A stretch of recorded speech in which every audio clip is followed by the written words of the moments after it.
ভারতের কবল থেকে কোদালিয়া নদীর এবং সংলগ্ন যে চর বাংলাদেশের দখলে এসেছে তার আয়তন ৫ কিলোমিটার।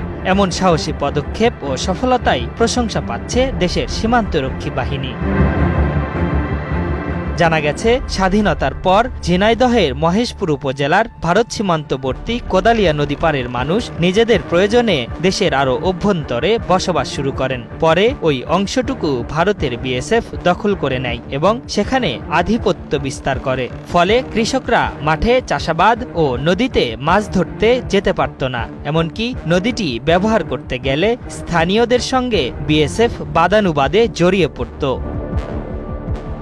সম্প্রতি কোদালিয়া নদীর প্রকৃত মালিকানা সংক্রান্তের বিষয়টি নজরে আসলে নথিপত্র, স্থানীয় প্রশাসন ও মানচিত্র থেকে নদীটির প্রকৃত অবস্থান সম্পর্কে নিশ্চিত করে ৫৮ বিজিবি। পাশাপাশি বিএসএফের অবৈধ আধিপত্য বিস্তারের বিষয়ে তীব্র প্রতিবাদ জানিয়ে সাহসিকতা ও পেশাদারিত্বের সাথে কোদালিয়া নদী নিজেদের আয়ত্তে আনতে সক্ষম হয় ৫৮ বিজিবি সদস্যরা।